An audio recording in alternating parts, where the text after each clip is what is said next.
questions. I will certainly come to responding to him. But just to give a start, I'd like to say that this first batch of supplementary demand for grants includes 72 grants and 1 appropriation, that is for the Supreme Court of India. So the authorization is being sought for gross additional expenditure of 1,32,268.85 crores, sir, wherein the net cash outgo or the cash supplementary is about 41,455.39 crore, of which I'll give the breakdown a bit later. Technical supplementary, which doesn't have an additional cash outgo, is about 90,812.17 crores. So this batch of the supplementary demand for grants also provides for recoupment of contingency fund advance of 14,825.42 crores. So much before I go into the detail, I'm a bit disappointed that there are members who speak, oh, this shows lack of budgetary planning and so on.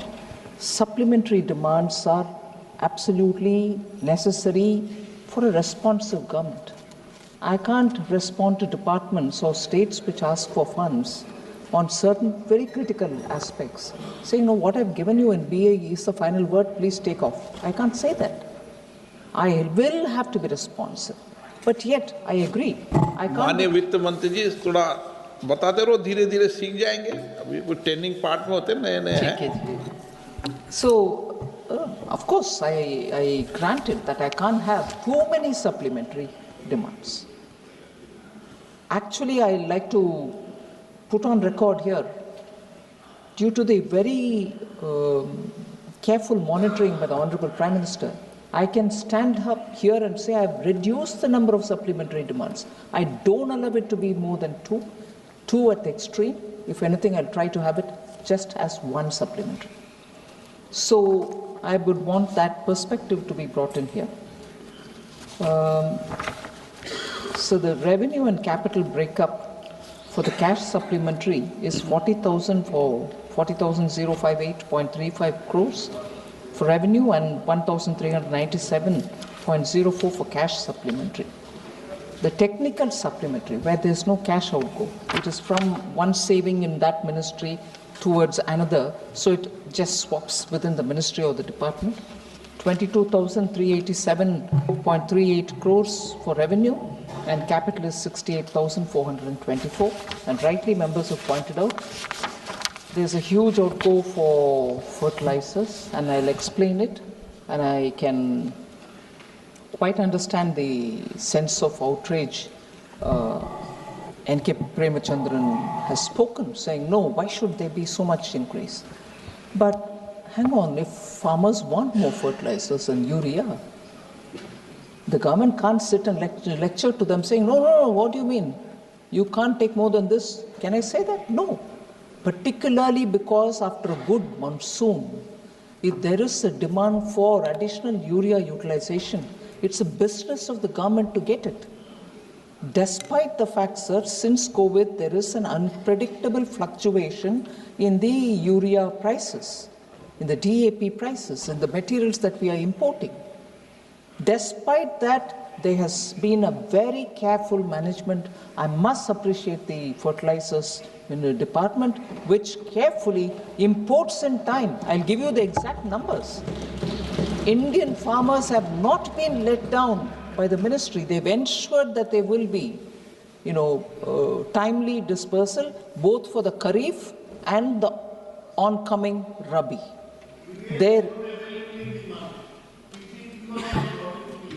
You think so? So I will give you all the numbers, sir. So that's fine. So urea.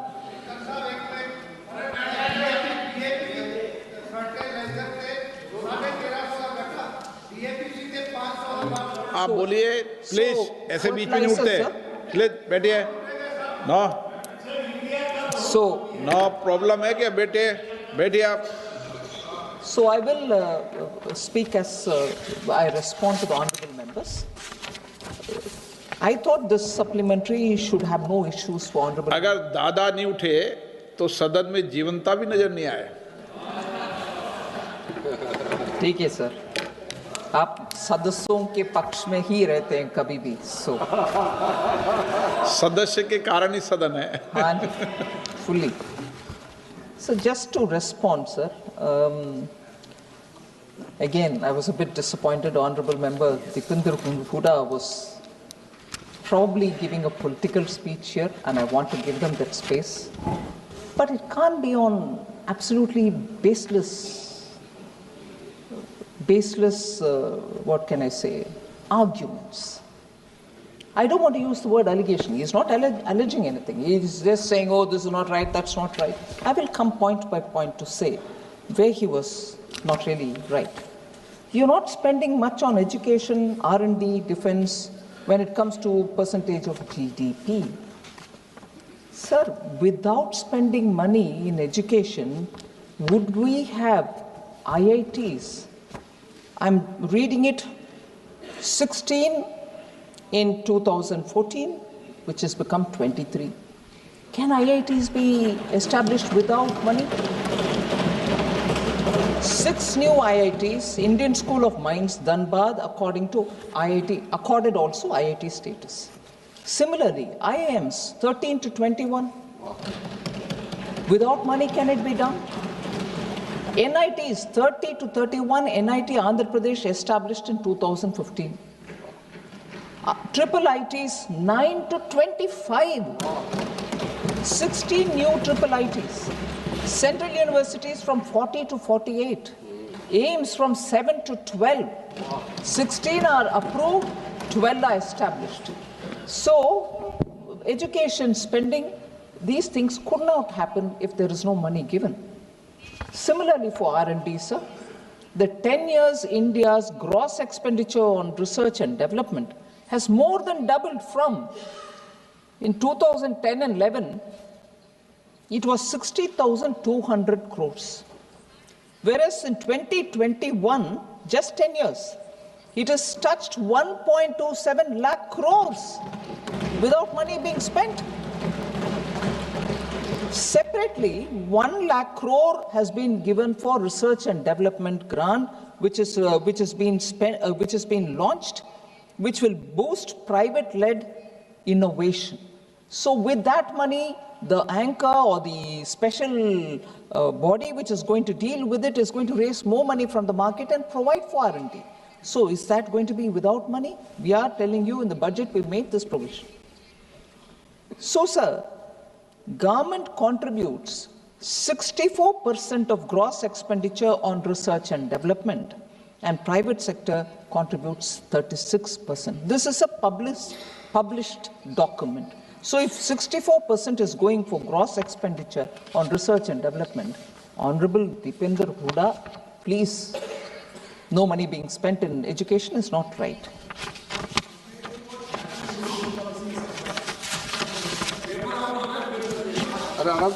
Sir, defense, education was one thing, research and development was another, and defense was the third. You're not spending money. So 53.83 lakh crores have been allocated for defense since 2014-15. 53.83 lakh crores. Is that not money going for defense? Otherwise, today, why would we also have defense production capabilities multiplied in this country? Indigenous defense production hit a record of 1.27 lakh crores in 23-24, a 174% surge from 46,400 crores in 2014-15. 2014-15, 46,400. Now where is it reached even by 23-24? 1.27 lakh crores. Is that possible without spending? 16,000 MSMEs are emerging as game changers, strengthening indigenous defense capabilities. Will they grow without support? MSMEs which are specializing in defense manufacturing. 788 industrial licenses have been issued for 462 companies for producing defense. And India's defense exports, which I'm sure the defense minister has said in so many different answers that he has given in the parliament questions. 2014, defense exports from India was 1,000 crores only. In 24-25, sir, it is 23,622 crores. Is that possible without a policy which helps? So that is one.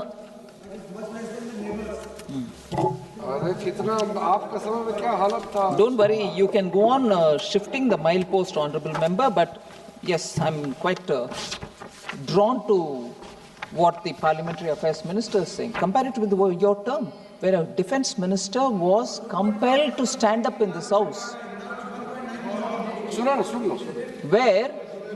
Where a defense minister is compelled to stand in this house and say, I don't have money. आज वो हालत नहीं है। रक्षा मंत्री इस सदन में खड़े होकर के ये बोले कि मेरे पास पैसा नहीं है।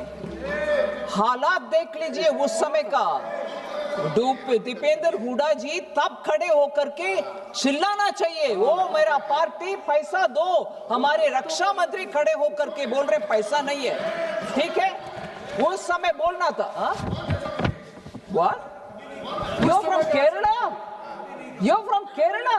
It's a distinct signature of a Kerala-based minister who was. I will mention the name and I'll also keep the record with all authentication. Sir, don't ask me as though you don't know it. What is the satisfaction you're going to derive by my telling you? कुछ है? अरे आप ही कर minister जी केरला से. Oh please Suresh, don't make me feel ashamed. आप ये नाटक नहीं होना चाहिए इस हाउस में कि मेरा रक्षा मंत्री कुछ बोले और मुझे मालूम नहीं है और आज विपक्ष में बैठे हुए। नहीं, ये ठीक नहीं है जी, ये ठीक नहीं है। मुझे प्रोवोक करके उस महान व्यक्ति का नाम इधर मैं बोलूं और तुरंत ये खड़े होकर के वॉकआउट करने के लिए सच्चाई है भाई, ये सच्चाई है। आप प्लीज, ये नाटक नहीं होना चाहिए इधर। सर, नहीं, this is unfair Suresh ji, unfair. आपको पूरे मालूम है और मुझे छेड़छाड़ कर रही हो इधर नाम बताने के लिए? बिल्कुल नहीं। आप ढूंढ लो, थोड़े रिसर्च करो, आप रिसर्च करो। It's not an allegation, it's a fact recorded in this house. आप जाके होमवर्क करो। माननीय सदस्य ऐसे नहीं करते। माननीय सदस्य राजकुमार जी, ये सदन है, तरीके समझो। बैठिए। तरीके से जवाब नहीं देते, उसको उल्टा। माननीय मंत्री जी,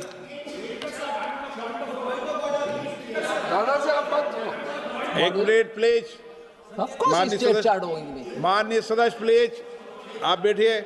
It is harassment to say that. Tell me the name. I don't know the name of my own minister who said that. क्या बात कर रहे हैं जी? अभी बुलाता हूं आपको, 2 मिनट रुक जाइए। हो या नंबर बताइए क्या है? Point of number 352. नंबर बताइए। Rule 352. My only submission is I don't want to have the name, but when the Honorable Finance Minister is referring to a minister who has made a statement in the House, they have to authenticate. They have to authenticate that when. Senior हो, जो माननीय सदस्य इस सदन का उसका सदस्य नहीं है, उसका नाम नहीं लेना चाहिए, यही बताओगे ना आप? माननीय मंत्री जी, अरे ये तो ग्रेसफुल है। Finance Minister is graceful enough not to take name, whereas everybody knows it. So be satisfied. क्या? What is the problem if I take the name of the state? माननीय वित्त मंत्री जी, एक प्लीज। आप तीनों से एक बात।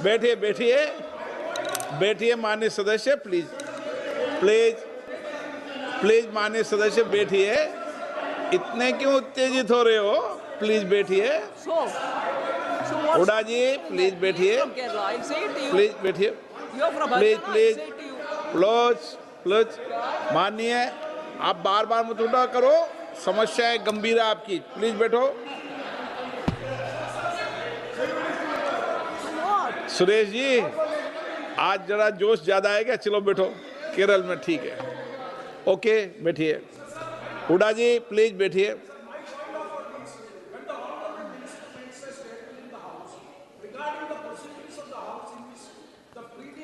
Defense Minister has made a statement. The House would like to know when, under what circumstances the Honorable Minister has made, that has to be authenticated by the Honorable Minister. That is the only point of order I would like to make. तो पूरे N K Premachandran जी का point को मैं क्या बोलते हैं, I take it upon my head as responsibility and पूरे authentication table पर रखूंगी सर कल दोपहर के अंदर. Of course I will do it. Of course it's not as if I have said it without responsibility. मैं आपको वित्त मंत्री जी बैठिए, बैठ रहे, मैंने आपको कहा है नहीं कि आप सदन के पटल पे रखो. मैं उनका जवाब दूंगा ना, 352 का जो वो उठा रहे हैं मैं जवाब दूंगा उसको. 352 के अंदर कभी भी जब डिबेट चल रही हो, डिबेट के संदर्भ में इन सारे विषयों को बोला जा सकता है. ये भी है उसमें 352 में. ठीक है, ये है नहीं है वे Premchandan ji. No no, I will obey the order of the chair sir. चलिए माननीय वित्त मंत्री जी, चलिए सर. Yes.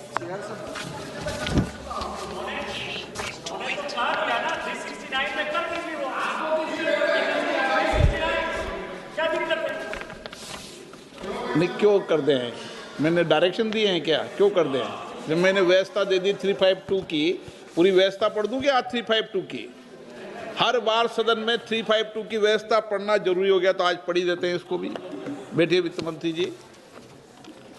नहीं तो क्या है, सीनियर व्यक्ति भी 352 को उठाते रहते हैं, इसलिए मैं आपको 352 की व्यवस्था आज कंप्लीटली देता हूं.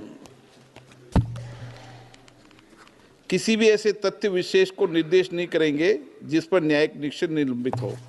कितनी बार इन विषयों पर चर्चा हुई है सदन में? जब डिबेट होती है तो संदर्भ लेते नहीं लेते? डीएमके के माननीय सदस्यों ने विषय सदन में उठाया. नंबर 1.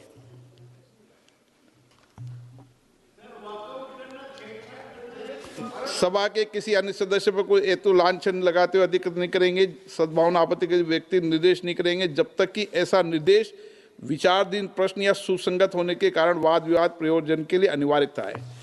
ये है इसका कि सभा में माननीय मंत्री महोदय ने जो अपनी बात कही है, वो उन्होंने जो प्रश्न उठाया उसके संदर्भ में उन्होंने अपनी बात को कहा है. ये रेफरेंस इसके अंदर है. 352 क्लियर है प्रेमचंदन जी? ओके, कंफ्यूजन नहीं होना चाहिए सदन में ना. आप सीनियर व्यक्ति हैं, चेयर पे बैठते हैं. माननीय सर,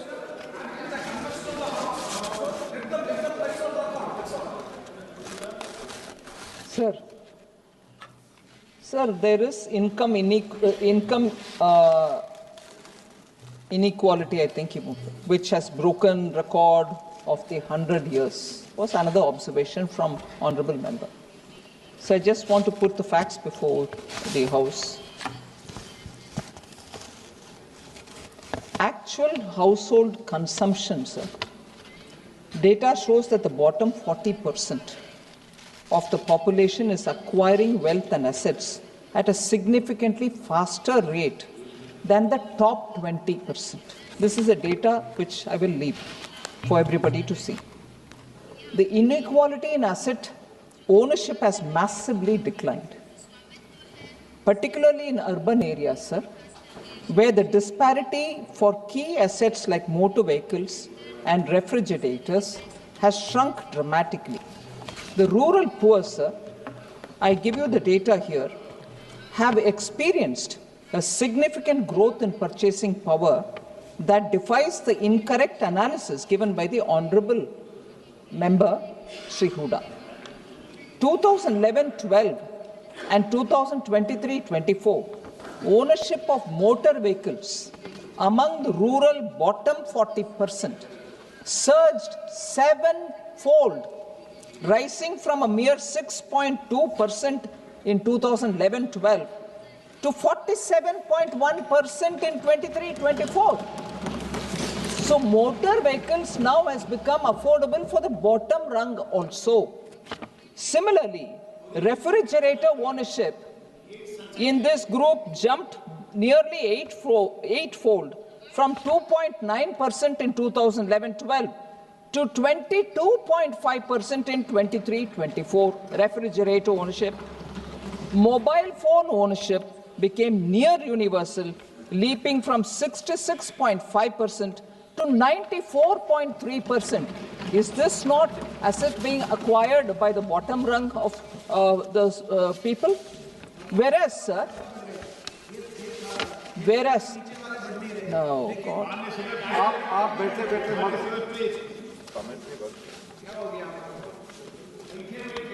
पहले ऐसे नहीं था, ये दादा से ये गलत आप सिखा दिया, ऐसे पहले निकलता ऐसा नहीं था। Sir, in urban India, sir, अच्छी चीज सीखे, बुरी चीज क्यों सीखे? ये बुरे चीज सीख रहे हैं सर। माननीय मंत्री महोदय। sir, urban India, sir, the consumption gap is not just closing. For some assets, it has been completely reversed. For the first time, the urban bottom 40% now owns more televisions, that is 77.4%, than the top 20, 72.1%. The upper level 72.1%, here it is 77.4%. Ownership gap for aspirational goods like refrigerators in urban areas actually collapsed from 46%, 46.3% points in 2011-12 to just 12 percentage points in 23-24. So the asset poverty expression, sir, which is defined as households owning none of the key assets, so that is asset poverty. That number has actually been thrashed, falling from roughly 30% to just 5% among rural poor, which means rural poor now 5% or less are the ones without any asset at all, whereas the rest of them have some asset or the other. So we need to understand that in the last one decade, growth has actually become quite broad-based, and people from the bottom rung are the ones who are acquiring one or the asset. Oh.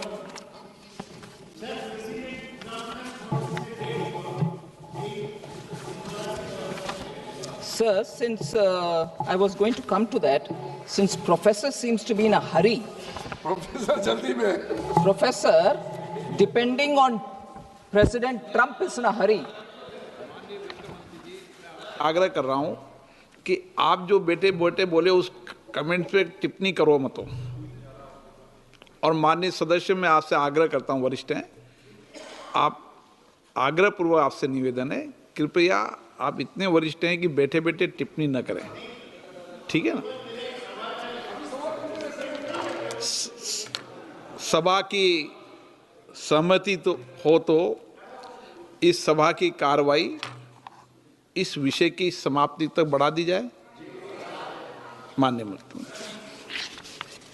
Sir, another point, and इसमें थोड़ा मैं I want to give the advantage or the benefit of doubt to Honorable Member Dipender Hooda ji. He simultaneously used the expressions Vyapar Ghata, current account deficit. So when he spoke in English, he said current account deficit, whereas he also used probably exchangeable way, Vyapar Ghata. Both the terms do not mean the same, sir. So it is very important to understand that we take both the terms seriously but separately. There should not be any confusion. So I don't actually know which one was he referring to, Vyapar Ghata or current account deficit. And so the same number cannot apply to both, no. माननीय सदस्य, मैं आपको अंतिम बार बोल रहा हूं, नहीं, I'm not asking, I'm responding. आपका नाम लेके नहीं आस्क कर रहे हैं, आपने पहले बोला था उस पर वो रिपोर्टिंग कर रही हैं, आपने स्पीच आपने आपकी स्पीच पर जवाब दे रही है, इसलिए आपका नाम ले रही है, क्योंकि आपने बोला है तो आपका नाम लेकर जो जो विषय उठाए उन पर जवाब देगा। अच्छा है, प्लीज। थोड़ा सा जवाब दे। Sir, so the claim that the current account deficit is at its maximum is factually incorrect. So I want that to be clear, sir. So that record deficit claim that the honorable member has made is really wrong. At the end of June 2025, India's current account deficit stood at 0.2% of GDP. Where was it? The honorable member was saying some double-digit number, sir. Current account deficit, June 2025, stood at 0.2% of the GDP. For the fiscal year, March 2025, it was only 0.6%. So let's place that on the record. Contrast this, sir, with the taper tantrum time 2013, when the current account deficit in 2013 ballooned to a crisis level of 4.8% of the GDP. And in fact, that's the maximum which India saw since 1970. So honorable members should actually look at since 1970, that being the maximum. Please, I hope this correction comes into play. 2013, sir, there were volatile capital flows constituting 96.1% of all our reserves, leaving the economy completely vulnerable to sudden outflows. Today, that ratio has fallen to 66.6%, proving we are far more stable now than the time of 2013.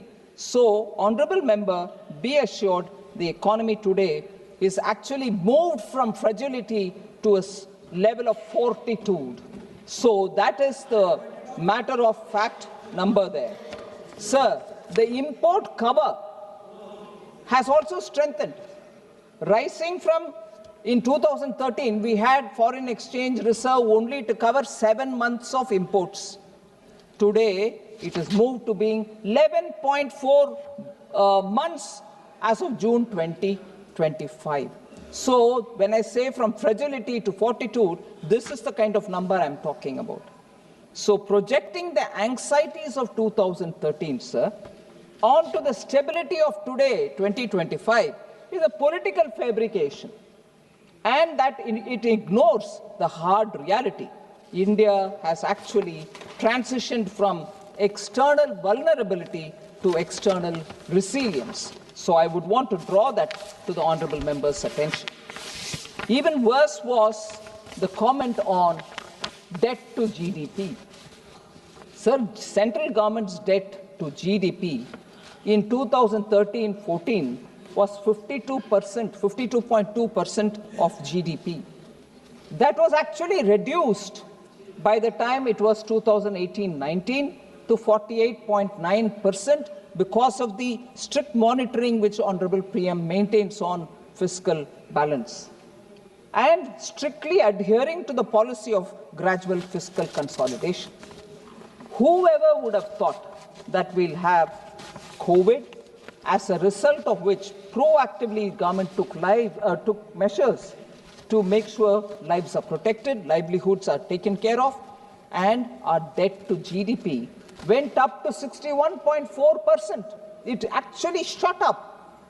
But after that, because we gave ourselves a steady path, which is a glide path, from there it has come down. Even by 2023-24, we brought it down to 57.1%, and it is estimated, I would think by this year end, it will reach 56.1%. Despite COVID, despite heavy borrowing, debt to GDP is actually coming down, and coming down if only the number of 2013-14 is kept in mind, you'll know we are getting closer there. That is even without looking at how it was managed during the global financial crisis, 2008. Sir, I do not want again to speak about debt to GSDP of several states. I'm not naming any state here, because it's a genuine concern. Debt to GDP will have to be brought down. It's also true that the debt to GSDP of many states are also shooting up. The honorable member should also, it's a legitimate concern, I've answered it, and I'm showing that we are bringing that debt to GDP down. We've given a commitment in the parliament, we are abiding by it every year without failure since 2020-21. Equally, there should be concern about debt to GSDP of many states. I'm not taking any state's name, but honorable member and many of us should be equally concerned about debt to GSDP in states, which are also going really badly, and therefore collectively we have to work to bring the debt to GDP number, the debt to GSDP number down. So Make in India has now become Make for India. Again, sorry sir, absolutely ignores outcomes on the ground. That's not a fair comment to place. India has emerged as a net exporter in sectors such as electronics, pharmaceutical, engineering goods and defense. When I say net exporter, I'm sure the honorable members know that what we export and what we import are aligned, are reconciled. And when you are a net exporter, you mean that you're exporting more than what you're importing. Just give few numbers. In 2014-15, sir, production of electronic goods in this country was only 1.9 lakh crore. In 24-25, it is 11.3 lakh crores. So, exports of electronic goods, 14-15, 38,000 crore it was. Now it's 3.27 lakh crores. 8 times it has grown.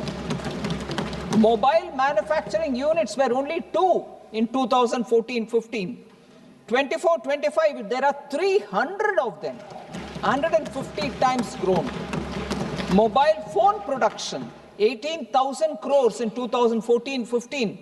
Today, 2024-25, 5.45 lakh crores, 28 times growth. Mobile phone exports, 1,500 crores in 2014-15. Today it is 24-25, it is 2 lakh crores, 127 times more than what it was earlier. So, Make in India for the world is happening. We should just recognize it rather than seeing it as an achievement of the people. We should not ignore it or undermine it. Sir, several members spoke about how IMF has highlighted concerns about GDP data. Not even a week ago, I stood in this house and explained, what is that C grade? What is it for? Singularly, it is for the fact that we are still keeping 2011-12 as the base year. And Ministry of Statistics and Program Implementation has already announced that from late January 2026, the base year transition will happen, and as a result of which your grading for that one particular base year argument of our national statistics will change it. But many members said you were B, now you have come to C, is utterly wrong. It's absolutely wrong. India's number grading has remained the same. At the median rating for this year is B. IMF did not downgrade India's rating. The same grade given to India's National Accounts Statistics in 2024 staff report as well. So it had added that the GDP series with 2011-12 as the base year should be rebased as soon as feasible. That's what they said. So for us to go on saying that there's been a downgrade by IMF is misleading this House, not right. For this year, IMF gave B for overall statistics. So I think it is important that members get the facts right. Sir,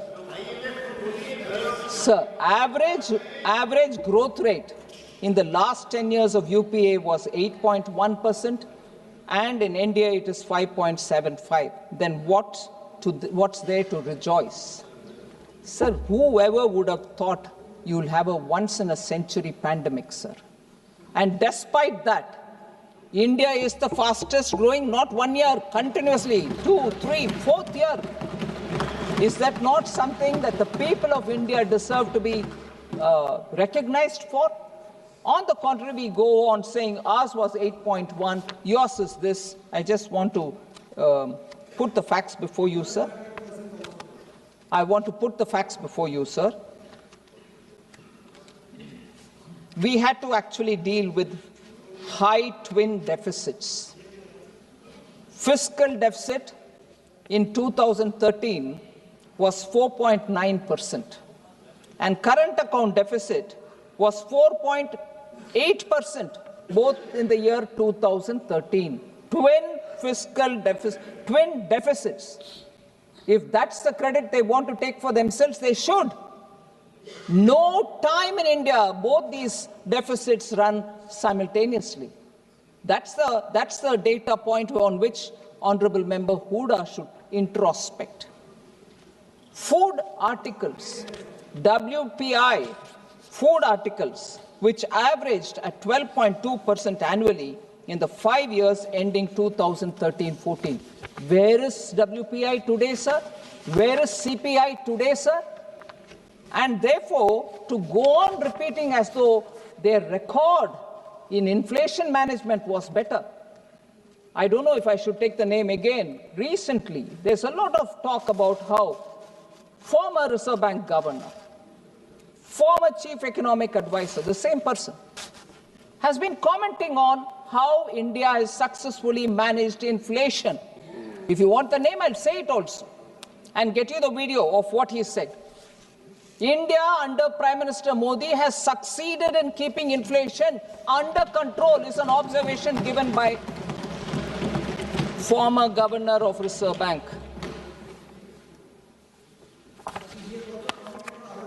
Sir, Trump said India is a dead economy. What is the central government saying? Sir, while the global growth is 3.2%, India is growing at 8.2% last quarter, becoming the fastest growing major economy. Every institution is raising our growth outlook for this year and for the forthcoming year. IMF Chief Kristalina Georgieva on 14th October 2025 said, I'm very big on India because of the boldness of their reforms. India has proven the naysayers wrong, unquote. So there are clear expressions recognizing India's growth, and no dead economy gets a credit rating upgrade by DBRS, S&P and R&I. If your economy is dead, why will they upgrade, sir, your growth? Your credit rating, sir, why is it getting upgraded? So somebody said something somewhere, however important that somebody is. We should not depend on that, but rely on data available within the country and also data coming from elsewhere. Rely on data. Can a dead economy grow at 8.2%? Can a dead economy get credit rating upgrades? So constantly looking at someone and saying, oh, he said that, what is it, what do you want to say? Numbers are saying it, sir. So, look at the indicators. Tractor sales in October 25 reached the highest level for any month in the past 11 years. Retail commercial vehicle sales jumped by 17.7% in October 2025, reaching a 3-year high. Automobile registrations surged by 23.4%. Passenger vehicle sales grew by 15.5%. GST e-way bills grew by nearly 28% year on year. Services export achieved their highest ever monthly level of $38.5 billion in October. And UPI transactions grew by 60% in October 2025. So if that's the case, sir. Now I move on to talking about fertilizer. Very important, sir. Between June and October 2025 Kharif crop season, the projected requirement of fertilizer was 185.39 LMT, lakh metric tons. The availability which the ministry ensured was 230.53 lakh metric tons. What is the estimated projected requirement? 185.39. What is the availability? 230.53. Okay, you can say, oh, you made it available, but it didn't reach the ground. What was the sales?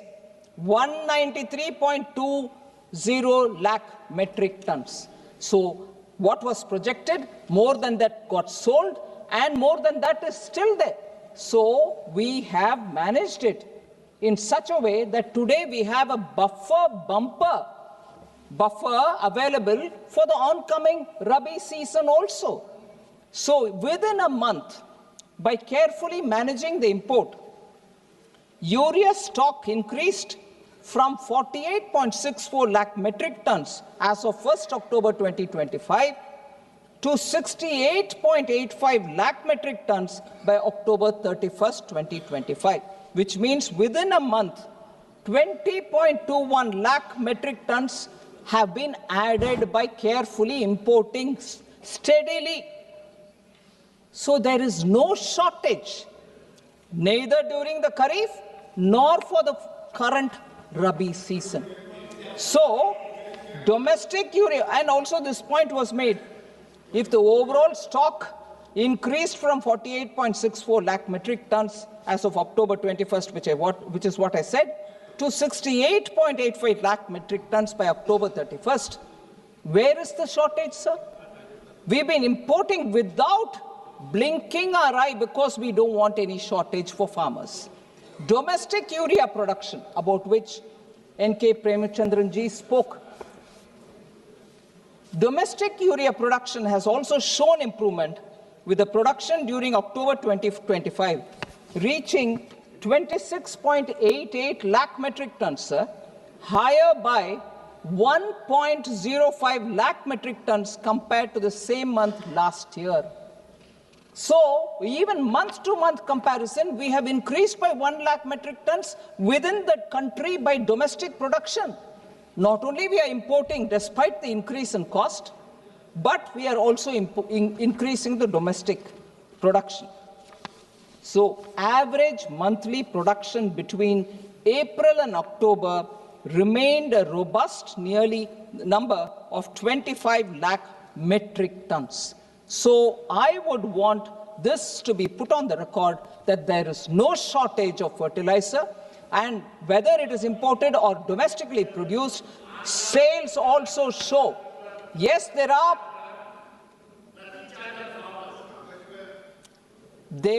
sir, demand from the farmers because, as I said, monsoon was very good. They see prospects for one more crop because of the rain and lovely moisture on the ground. So farmers want more urea, and to give them the additional urea that they may require, we have made sure that the import and the domestic production are going on. So I just want N.K. Premachandran ji, no carelessness in dealing with the amount supplementary demand for grant requires is because we are ensuring that there is enough stock of fertilizer. So to that extent, you need the additional appropriation. So that's why we've come to the House to say, please give us the right so that we'll get more for them. For imports, sir, further, the imports of approximately 17.5 lakh metric tons are already lined up for November and December. They will keep coming. The payments are done. 17.5 lakh metric tons are coming now, imported, just so that there shall not be any more doubts in the mind. The stock is there, we will distribute it. Center has supplied fertilizers to every state, and the supplies are monitored in real time through integrated fertilizer monitoring system. So that I want to put on record, sir, so there is no shortage. Sir, Honorable Member Neeraj Maurya, is he here? Said, we have brought in this new scheme in the education sector, one nation, one subscription. What comedy it is. Honestly, sir, education, we are spending. Please do not call it a comedy. Universities in top cities have subscription for very good journals and peer-reviewed articles which come in digital form as well. That university can afford to pay the money and get the subscription. But universities which are in smaller towns, state universities, which are in tier 2, tier 3 towns, cannot give that kind of money for subscription. So India actually collectively bargained. And I appreciate the HRD. I was in a university. It was so expensive to have to get the subscription paid to get some magazines or journals which are important. India has taken a very good decision under Prime Minister Modi so that this country will subscribe and get the subscription, and it will be available for big towns, small towns, tier 2 towns, any town, anywhere. Actually democratizing availability of such research-based magazine for all students in India. ये comedy नहीं है, नीरज मौर्य जी, ये comedy नहीं है. ये सच में students के लिए ये वरदान है. It's a blessing. You may be in any town, you will get the best of magazines subscribed by the country for your research requirement. इससे बढ़िया सुविधा किसी और चीज में नहीं हो सकता है, especially for education. इसका प्रयोग और उपयोग बहुत सारे स्टूडेंट्स कर रहे हैं, sir. It has actually become a gold mine of knowledge available for top quality scholarly journals. To nearly 1.8 crore students का इससे benefit हो रहा है. 1.8 crore.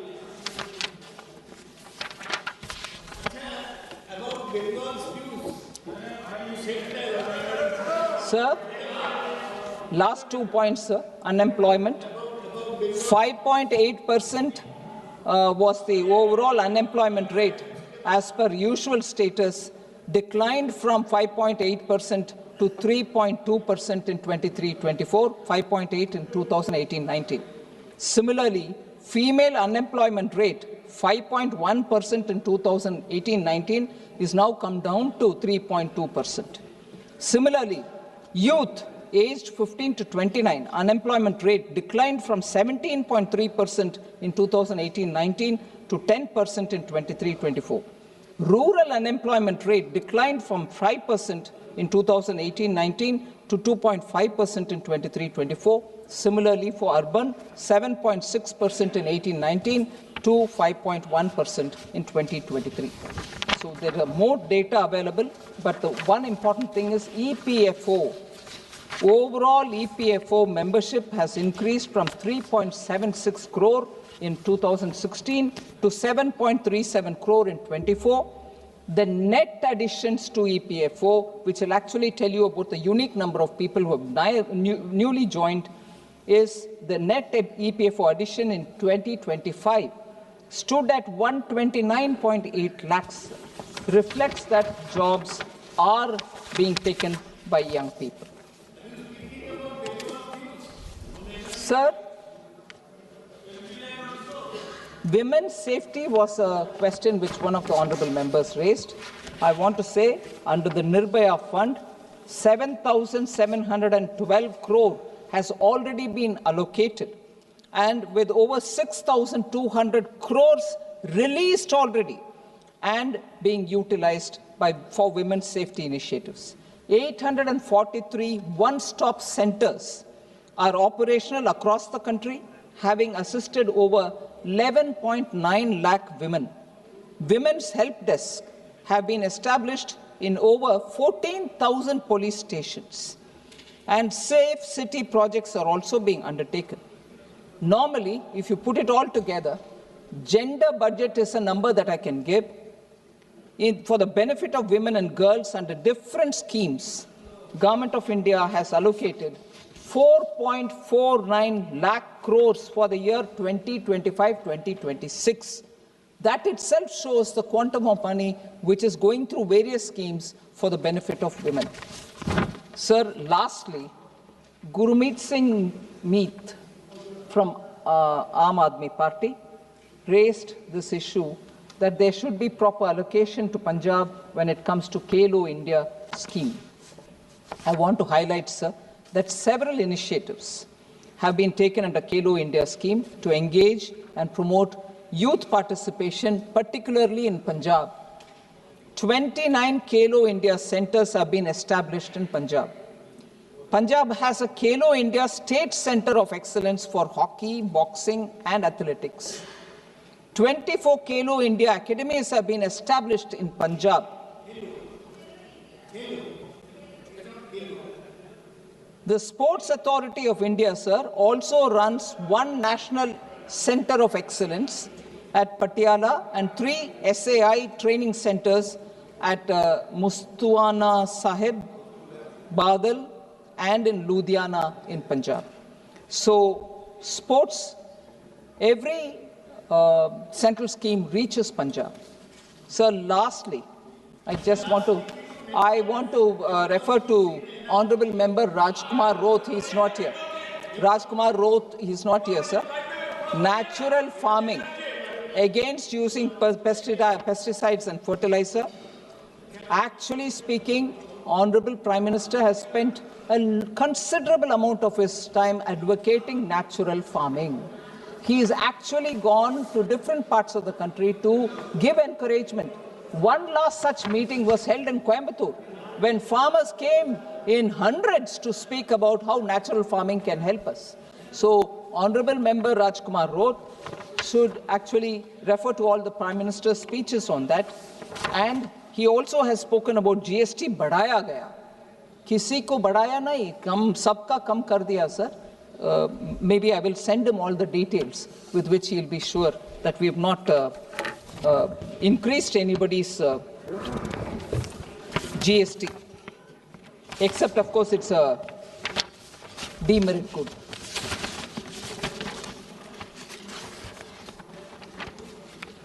So thank you very much. एक मिनट माननीय सदस्य, मैं माननीय कई वरिष्ठ सदस्यों से आग्रह करता हूं कि वरिष्ठ सदस्य सदन में बीच में बैठे बैठे टिप्पणी न करें, और वरिष्ठ सदस्यों की बैठे बैठे टिप्पणी करना या खड़े होकर बीच में टोकना, ये सदन की मर्यादा के अनुरूप भी नहीं है। और वरिष्ठ सदस्यों, कहीं ऐसा मौका नहीं आना चाहिए कि आपको कोई नोटिस नहीं ले, ये भी चिंता का विषय है। इसलिए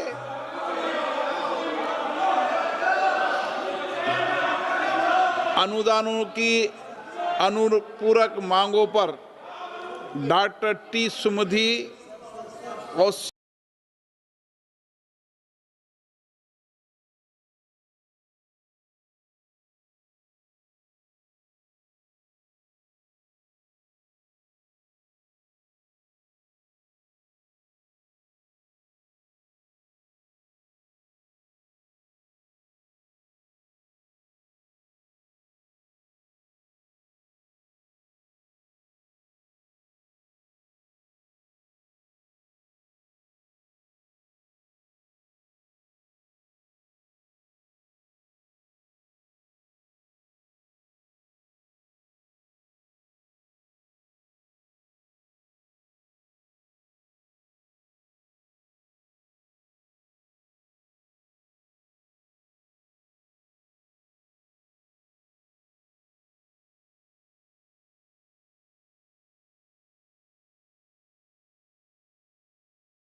We know your best is with ChatGPT, but have you met its biggest competitor?